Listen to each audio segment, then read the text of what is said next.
Tu n'es pas paresseux, tu n'es pas brisé, tu es entraîné, obéissant, silencieux, efficace, juste comme ils le veulent.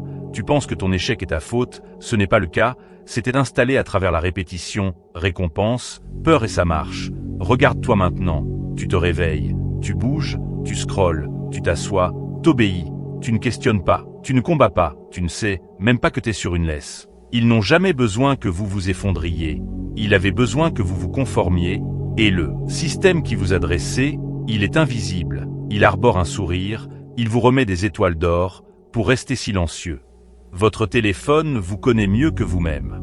Le système ne cherche pas ton bonheur, mais ta fonctionnalité. Il a besoin que tu sois une unité prévisible, consommateur, travailleur, contribuable. L'école n'enseigne pas à penser, mais à obéir et à s'insérer dans un engrenage économique. Le divertissement, c'est une anesthésie volontaire. Un esprit distrait est un esprit qui ne conteste pas la structure du réel. Le mécanisme de contrôle, la police décentralisée. La programmation des autres. Le système installe un logiciel de surveillance dans l'esprit de ton entourage. Tes proches deviennent les agents du système dès que tu sors du script par le jugement, croyance, la moquerie, morale ou la peur. Le choc de la laisse. Tu ne sens la force coercitive de la société que lorsque tu commences à dévier du troupeau, c'est là que le système montre les crocs. Les leviers de la manipulation de masse. L'émotion, on court-circuite ta réflexion en provoquant des réactions instinctives. Colère, peur.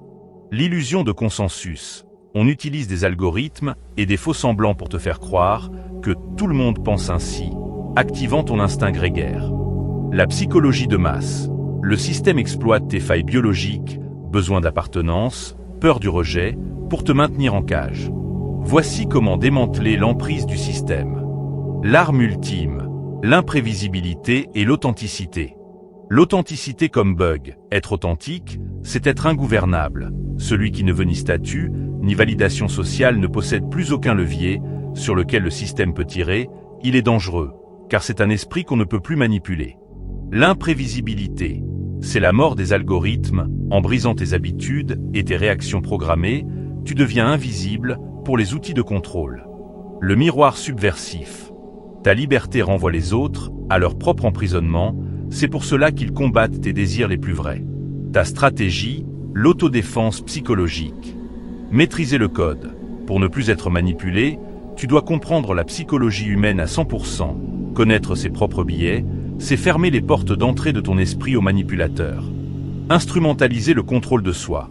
Celui qui se maîtrise a un avantage massif sur la masse qui ne se contrôle pas. La tempérance et le silence interne sont des armes de destruction du système. Quand t'arrêtes de réagir comme un tas de poulets sans tête, tu deviens imprévisible et ça c'est dangereux. La souveraineté. Tu ne combats plus des individus, mais des programmes à travers leur jugement. Tu ne cherches plus à réformer la table, tu quittes la partie. La plus grande arme est un esprit qu'on ne peut pas manipuler. Le système mise sur ton inconscience. Chaque parcelle de ton esprit que tu rends consciente est une parcelle de terrain que tu lui reprends. Tu as mis le doigt sur la grande inversion, le système utilise des étiquettes nobles, savoir, paix, travail, pour masquer des fonctions de contrôle et de division. En 2025, ce constat est encore plus flagrant. Voici l'analyse brute de ces piliers, vue depuis l'extérieur du décor.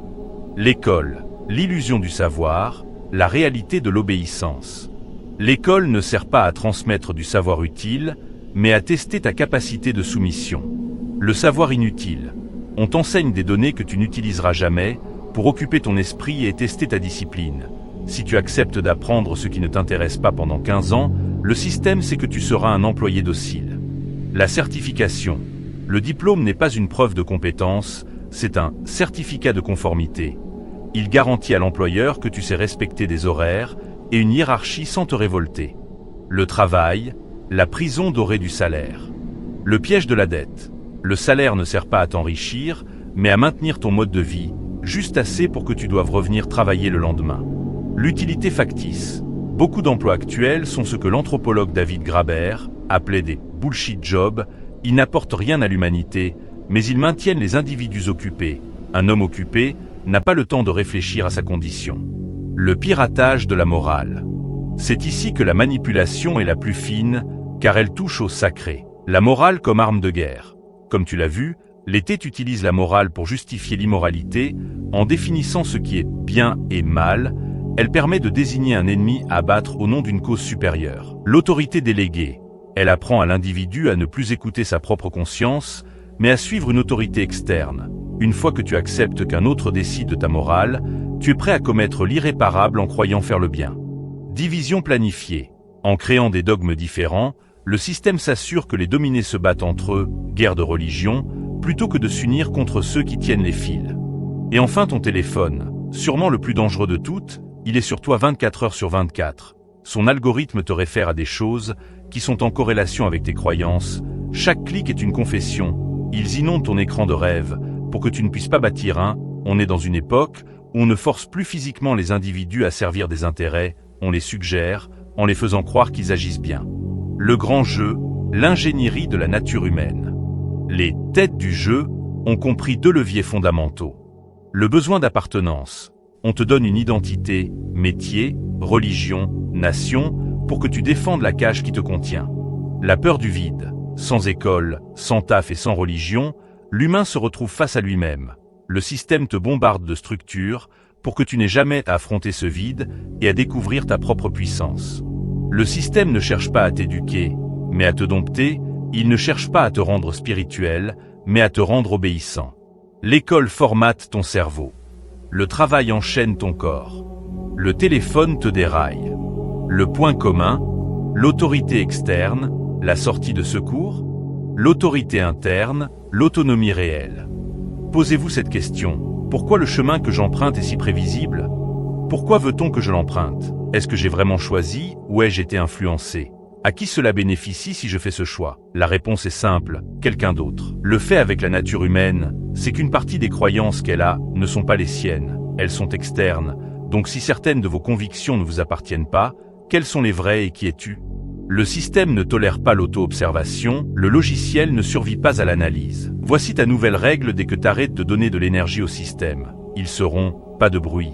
Assis-toi, dans le silence observe ton ennui sans le soigner. Ne plus performer est le premier signe de rébellion. Ne comblez pas le silence, étudiez-le. N'évitez pas l'inconfort, écoutez-le. Ne poursuivez pas la liberté, retirez votre consentement. Tu peux vivre sans le système, mais le système ne peut pas vivre sans toi.